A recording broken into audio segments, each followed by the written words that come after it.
Halo semuanya, kenalin gua Hironesia dan ini adalah video pertama gua yang bakalan ngebahas tentang kerja di Jepang. Dan di video pertama kali ini gua bakalan langsung nyaranin buat lo semuanya untuk nggak bekerja di Jepang. Ada beberapa alasan, ada beberapa hal yang pengen gua bahas, ada beberapa sisi yang mungkin tidak terlihat sama lo semuanya yang mau pergi ke Jepang atau mau kerja di Jepang, dan kali ini gue bakalan bahas satu persatu. Tujuannya apa? Supaya lo semuanya bisa ngebetulin motivasi lo bisa ngebetulin tujuan lo sebelum lo berangkat atau kerja di Jepang. Dan gue di sini membuka pertanyaan untuk lo semuanya yang memang pengen tahu tentang seputar informasi bekerja di Jepang. Dan silahkan tulis komentar atau pertanyaan kalian di kolom komentar. Jadi yang pertama, gue bakalan sebutin alasan yang membuat gue tidak menyarankan lo untuk kerja di Jepang. Yang pertama adalah soal gaji. Gaji versus biaya hidup di Jepang yang tinggi ya. Jadi mungkin lo semuanya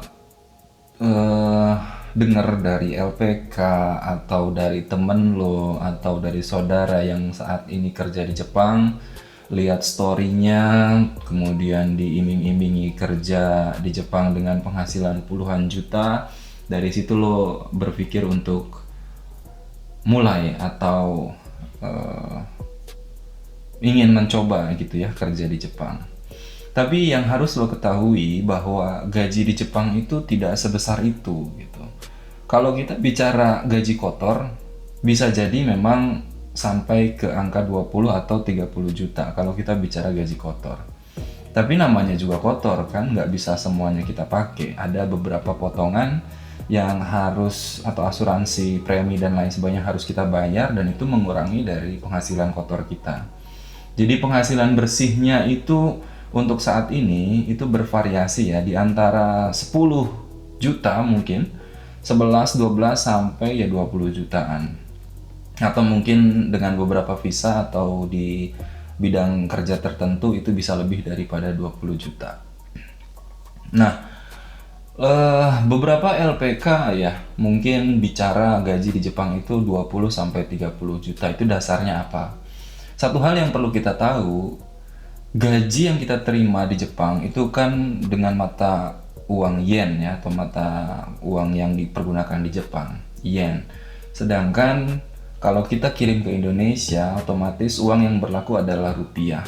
Maka dari itu, kurs atau nilai tukar dari mata uang yen ke rupiah itu sangat berpengaruh gitu.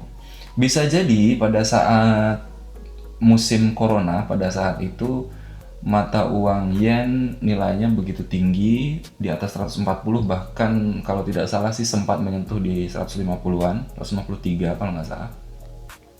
Dan pada saat itu tentunya penghasilan kita yang bekerja di Jepang itu akan tinggi karena ditukar ke rupiah dengan nilai 1 yennya itu 153 misalkan.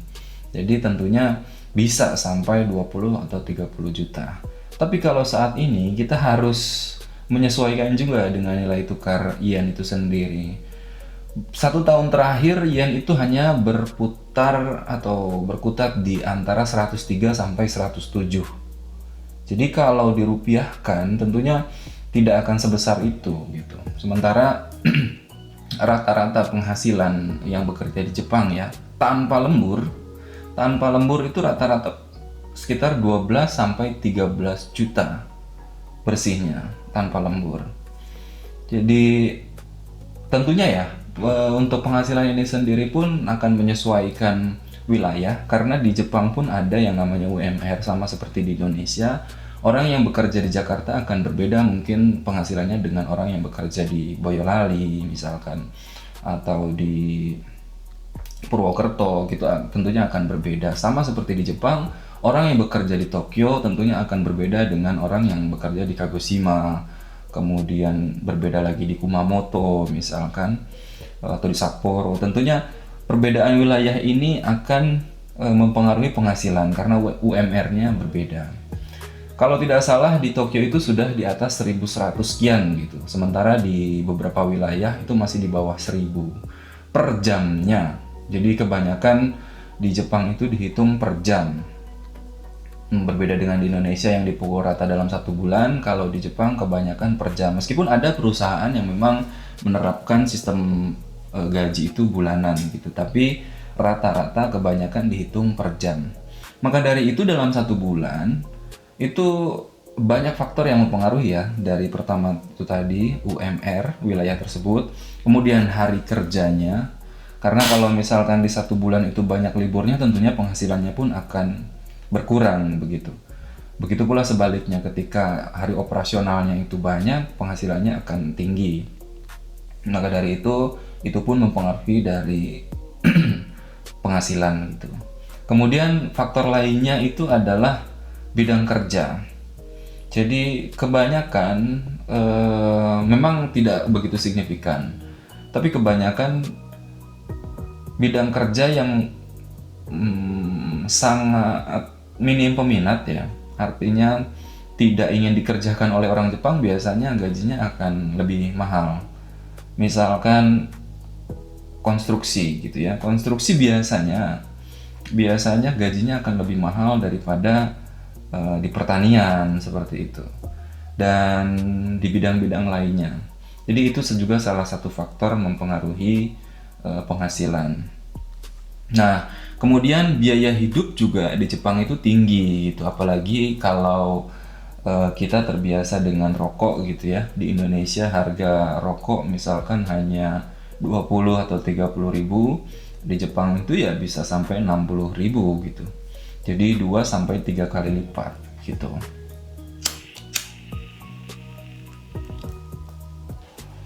Nah, selain itu dari segi makanan pun gitu ya, kalau kita makan di luar, di Indonesia misalkan kita makan di warteg gitu ya, 15.000, 20.000 kita bisa kenyang. Tapi kalau di Jepang nggak bisa, minimal 50 sampai 60.000 gitu. Itu udah paling murah.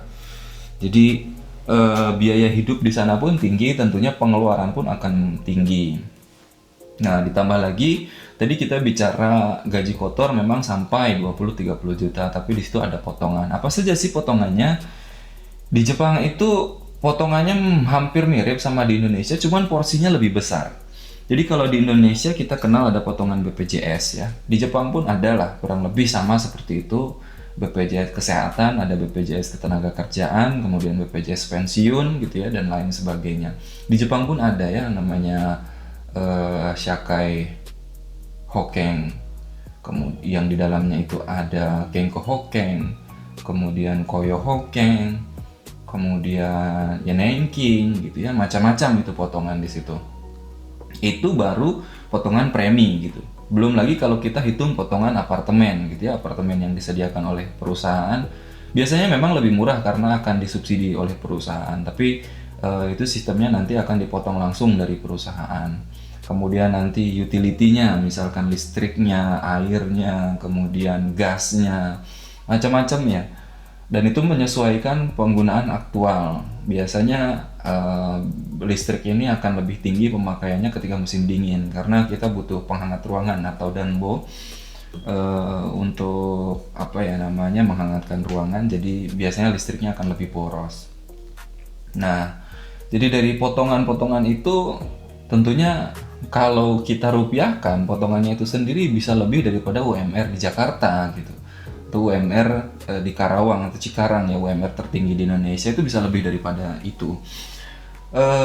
Berkaca dari pengalaman saya sendiri pada saat saya kerja di Jepang, memang pada saat itu gaji kotor itu bisa sampai di angka 35 jutaan, 30 sampai 35 juta. Tapi potongannya itu ya bisa sampai 7-8 juta gitu. Makanya itu sudah di atas UMR Jakarta gitu kan. Jadi kita juga harus tahu bahwa komponen-komponen itu pun menjadi salah satu elemen ya yang mengurangi penghasilan kita. Nah, kemudian alasan kedua saya yang tidak menyarankan untuk lo semuanya kerja di Jepang adalah mengenai bahasa dan komunikasi. Banyak orang Indonesia itu yang ingin cepat berangkat ke Jepang, ingin langsung kerja di Jepang gitu tanpa memperdulikan pentingnya bahasa atau komunikasi. Logikanya saja ya, namanya kita kerja itu kan butuh instruksi. Dan kita kerja di Jepang otomatis instruksinya itu menggunakan bahasa Jepang. Jadi bagaimana bisa kita mengerjakan sesuatu hal yang harus kita kerjakan di dalam pekerjaan tetapi kita tidak memahami instruksinya. Itu merupakan hal yang mustahil. Jadi dari tembok bahasa ini ya, dinding bahasa ini atau komunikasi ini bisa memicu banyak sekali persoalan, banyak sekali masalah. Kita yang sebenarnya bisa kerja bisa dianggap tidak bisa kerja karena kita tidak memahami instruksinya. Jadi saran saya, kalau memang teman-teman semuanya pengen kerja di Jepang, itu harus benar-benar menganggap penting bahasa dan komunikasi. Jadi tidak menyepelekan itu. Kemudian fokus di dalam pembelajaran bahasa dan untuk komunikasi seperti itu. Tidak peduli teman-teman nggak bisa nulis kanji misalkan, nggak apa-apa. Yang pasti setidaknya bisa baca misalkan, atau setidaknya ketika diajak ngobrol itu bisa nyambung gitu. Nah dari situ tentunya akan memperlancar pekerjaan. Lain halnya ketika misalkan teman-teman diajak ngobrol nggak nyambung, disuruh nggak ngerti, tentunya kan ini menjadikan sumber persoalan. Jadi Jepang itu ya sama seperti Indonesia ya, orang-orangnya punya karakter masing-masing, nggak semuanya orangnya baik gitu. Ada orang yang temperamen, ada orang yang emosional gitu. Jadi ketika disuruh misalkan teman-teman disuruh ngambil meja satu gitu dari depan, tolong dibawa ke belakang, tiba-tiba teman-teman malah melakukan hal yang sebaliknya, yang dari belakang malah dibawa ke depan gitu.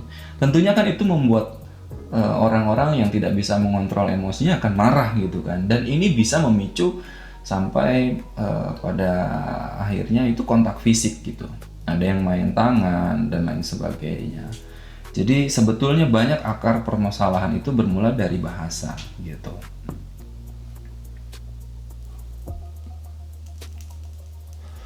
Kemudian yang ketiga nih, alasan saya tidak merekomendasikan teman-teman untuk kerja di Jepang. Kenapa sekali lagi ya, saya ulangi, kenapa saya sampaikan alasan-alasan ini? Sebetulnya supaya teman-teman lebih memahami lagi sebetulnya Jepang itu seperti apa dan kerja di Jepang itu bagaimana. Jadi tidak hanya melihat indahnya story teman-temannya atau saudara-saudara yang kerja di Jepang, atau tidak hanya tergiur oleh iming-iming LPK dan lain sebagainya. Jadi harus tahu juga fakta-fakta yang memang terjadi di sana gitu. Salah satunya adalah yang ketiga adalah perlakuan yang tidak setara di tempat kerja. Nah, ini banyak sekali ya, saya waktu itu saya kerja di Kumiai dan juga di TSK, itu banyak sekali mendapatkan laporan bahwa pekerja Indonesia itu mengalami perbedaan perlakuan gitu. Jadi kerjaan yang berat-berat itu disuruh kerjain orang Indonesia atau orang asing, sementara yang gampang-gampang dikerjainnya sama orang Jepangnya. Itu banyak sekali terjadi begitu, dan biasa gitu, seperti hal yang biasa saja, hampir di sebagian besar perusahaan itu seperti itu gitu. Jadi ini harus dipahami betul dan kuatkan mental. Kalau memang bersikeras ingin bekerja di Jepang, mentalnya harus kuat gitu. Kalau kasarnya itu ya memang teman-teman itu dibeli tenaganya ya untuk kerja di sana, karena orang Jepang nggak mau kerjain gitu loh. Kalau kita bicara lebih luas lagi ya, kenapa bidang yang ditempatkan warga negara asing itu rata-rata menggunakan tenaga, itu karena memang orang Jepang sendiri nggak mau ngerjain itu. Kalau kita lihat ya, kebanyakan kan lowongan pekerjaan di Jepang kaigo, misalkan perawat lansia gitu ya, karena orang-orang Jepang malas ngerjain yang ngurusin orang tua kayak gitu. Terus misalkan nyebokin, belum lagi kalau misalkan pasiennya itu punya penyakit kayak gitu kan harus diurusin. Itu orang Jepang nggak mau kayak gitu, males banget harus gotong-gotong dan lain sebagainya, nggak mau. Kemudian ada lagi pertanian misalkan ya harus panas-panasan, nggak mau anak muda di sana ngapain harus panas-panasan gitu loh. Terus juga di pabrik gitu ya harus kerjanya gitu terus sama mesin dan lain-lain. Bagi orang Jepang itu kerjaan yang membosankan, yang melelahkan seperti itu. Jadi orang Jepang itu nggak mau kerjain kerjaan itu, makanya direkrut orang asing. Meskipun nanti di situ tetap ada orang Jepangnya, tapi biasanya jumlahnya sedikit. Jumlahnya sedikit, kemudian ya itu tadi akan ada perbedaan perlakuan gitu di situ. Orang-orang Jepang itu lebih diistimewakan ya karena tuan rumah gitu. Jadi ya kalau memang mau kerja di Jepang harus kuatkan mental, siap meskipun misalkan dibedakan perlakuannya. Kemudian yang keempat nih ada lagi, mungkin teman-teman juga nanti akan merasakan ya yang mau pergi ke Jepang. Ada perusahaan yang memang menyediakan asrama gitu, ada juga yang memang yang tidak gitu. Nah kalau teman-teman misalkan kerja di perusahaan yang menyediakan asrama, itu ada sisi positif, ada sisi negatifnya. Positifnya, teman-teman nggak usah pusing harus nyari apartemen. Kemudian dari segi biaya pun biasanya akan disubsidi oleh perusahaan, jadi terasa lebih ringan gitu ya. Apalagi nanti misalkan di asramanya itu ditempati oleh beberapa orang, tentunya akan dibagi porsinya gitu. Tentunya dari segi pengeluaran itu akan lebih ringan gitu. Tapi banyak sekali aduan ya waktu itu ke saya bahwa orang-orang Indonesia yang tinggal di asrama itu privasinya terkadang tidak bisa terjaga dengan baik. Dalam artian kadang-kadang orang perusahaan itu masuk ke asrama tanpa izin dari penghuni asrama. Entah itu masuk ke kamar, kadang ngecekin lemari dan lain sebagainya. Jadi privasi ini kadang-kadang sulit sekali untuk dijaga gitu di Jepang, terutama orang-orang yang tinggal di asrama. Jadi kalau misalkan nanti mau ke Jepang, mau kerja di Jepang juga harus siap mengenai hal ini.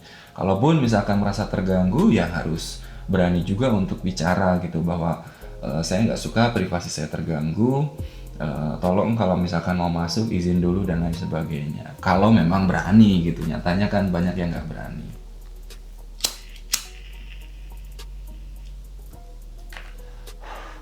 Kemudian yang kelima itu mengenai sistem cuti yang ketat.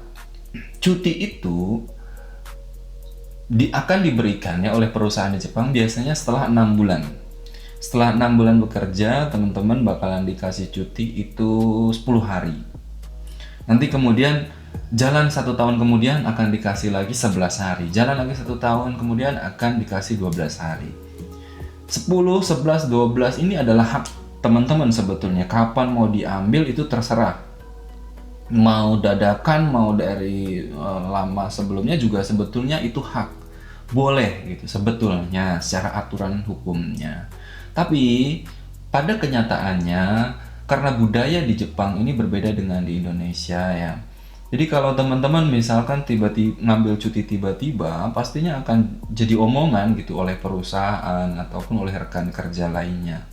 Dan lagi teman-teman pun kalau mau ngambil cuti harus tahu momennya gitu loh. Ketika banyak kerjaan ya jangan ngambil cuti. Kalau ngambil cuti pastinya nanti akan jadi omongan gitu loh. Tahu kerjaan lagi sibuk malah ngambil cuti. Biasanya jadi omong. Padahal secara hakikat cuti itu adalah hak gitu. Kapan saja boleh diambil. Nah, hal seperti ini juga harus diketahui oleh teman-teman sebelumnya. Nah, kemudian yang berikutnya adalah kurangnya support dari perusahaan ataupun KUMI ataupun TSK untuk pekerja asing. Support ini berupa apa? Misalkan teman-teman punya kendala dalam kehidupan gitu ya. Misalkan sakitkah atau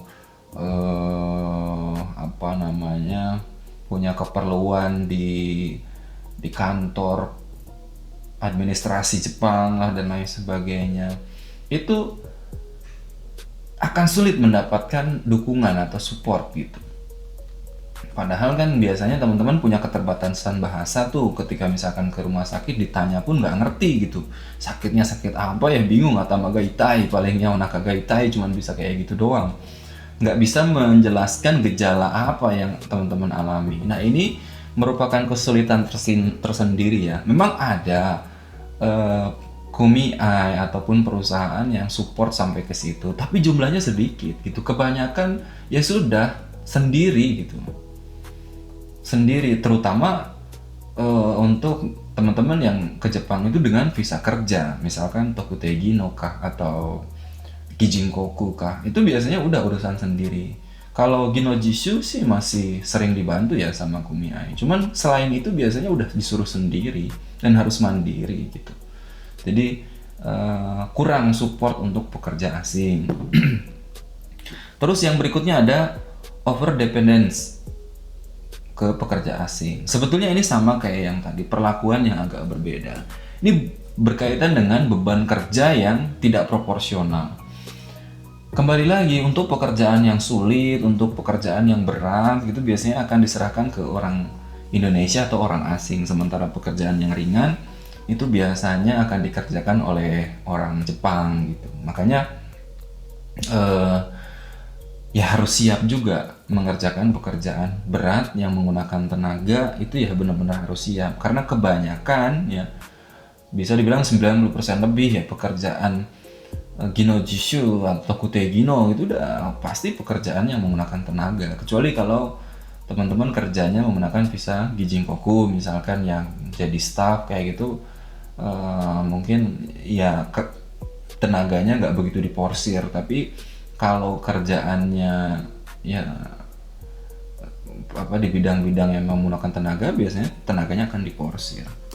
Dan sedikit cerita ya, memang bahkan di bagian staff pun ya, misalkan ada yang kerja di kumiai ataupun di TSK, kebanyakan, meskipun nggak semuanya, kebanyakan akan disuruh ngerjain banyak hal gitu dibanding orang Jepangnya. Orang Jepang itu pasti kerjaannya tuh simpel-simpel, sedikit gitu loh. Yang ini ya untuk orang asing ini nih biasanya ya disuruh ini disuruh itu. Misalkan kalau di TSK atau di kumiai ya disuruh jemput lah dari bandara, nanti ada anak yang sakit suruh nganter lah ke rumah sakit. Terus kalau misalkan nanti mau bikin rekening suruh nganter bikin rekening, habis itu nanti ngurusin Jumihyo misalkan Zerukado dan lain sebagainya, Tenshutsu Tenyu atau apa ya kayak gitu, biasanya disuruh nganterin gitu. Terus nanti untuk rekrutmen yang baru disuruh ngajuin visa ke imigrasi, macem-macem kerjaannya tuh dibikin banyak gitu. Memang begitulah kodratnya pekerja asing di Jepang, jadi itu harus tahu juga. Kemudian ada juga namanya kesenjangan gaji dan tunjangan. Jadi kan banyak yang bilang ya kalau visa TG misalkan kerja visa TG itu gajinya akan setara dengan orang Jepang. Omong kosong itu, omong kosong. Setara dengan orang Jepang dalam konsep apa? Misalkan kalau dalam konteksnya UMR gitu ya, itu betul akan disamakan gitu ya, mau orang asing orang Jepang itu biasanya di UMR ya UMR gitu ya, pasti nggak bisa di bawah itu. Tapi biasanya orang Jepang itu akan mendapatkan perlakuan spesial, pasti itu akan mendapatkan perlakuan spesial. Jadi penghasilannya pun biasanya akan lebih besar, walaupun cuma beda 2-3 mang atau berapa lah, tapi mesti ada perbedaan. Jangan berharap sama 100% deh. Kecuali di atas itu, misalkan Gijinkoku ya, Gijutsu Jinbun Chiseki Kokusai Gyomu tuh. Nah kalau di situ secara aturan ada undang-undangnya, memang nggak boleh di bawah orang Jepang, itu nggak boleh. Jadi boleh setara atau lebih tinggi. Jadi kalau Gijinkoku di bawahnya orang Jepang itu udah melanggar hukum. Nah jadi ada beberapa sisi lain gitu yang mungkin belum saya sampaikan juga. Intinya ada banyak sisi yang belum terlihat nih, mungkin belum diketahui sama banyak orang. Jadi kalau teman-teman mau kerja ke Jepang, pastikan teman-teman memahami semuanya, semua sisinya gitu ya. Ya sisi positif dan sisi negatifnya, baru nanti teman-teman berangkat ke Jepang. Jadi ekspektasinya pun nggak terlalu besar gitu. Kebanyakan kan apa ya, orang yang mau ke Jepang itu ekspektasinya terlalu tinggi. Jadi kerja di Jepang, nabung, punya uang ratusan juta, pulang dari Jepang mau bikin bisnis, mau bikin restoran lah, mau bikin rumah lah, mau beli sawah lah, dan lain sebagainya. Kenyataannya belum tentu begitu gitu, karena ya itu tadi, penghasilannya tidak sesuai ekspektasi, kemudian pengeluarannya juga sama, terus juga eh, dari segi pekerjaan pun tidak seperti yang dibayangkan, tidak seindah itu gitu. Kalau teman-teman acuannya dari story gitu ya, dari video YouTube gitu ya, pasti yang di-upload itu yang bagus-bagus gitu loh. Mana mungkin, atau ya mungkin ada lah, tapi sedikit sekali kan yang upload lagi dipukul gitu kan, habis dipukul nih kayak gitu kan, mungkin nggak akan diceritakan, karena orang yang kerja di Jepang pun akan berpikir atau memikirkan orang-orang yang di Indonesia kan, orang tuanya lah, kalau tahu dia dipukulin di Jepangnya kan nanti jadi pikiran. Terus ya yang nggak enak itu biasanya akan disimpan gitu loh. Jadi yang ditampilkan ya yang enak-enak, jalan-jalan ke kotanya lah dan lain-lain. Jadi kalau teman-teman mau ke Jepang, eh, benar-benar harus bisa memahami segala sisinya.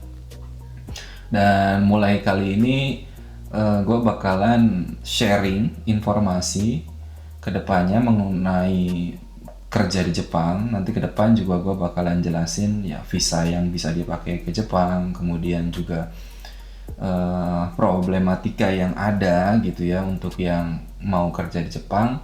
Nanti gue bakalan share, dan kalau misalkan dari teman-teman ada yang mau ditanyain, silahkan tulis pertanyaannya di kolom komentar. Nanti gue bakalan jawab satu persatu. Dan jangan lupa untuk ikutin terus, tonton terus video Hero Indonesia selanjutnya. Bye!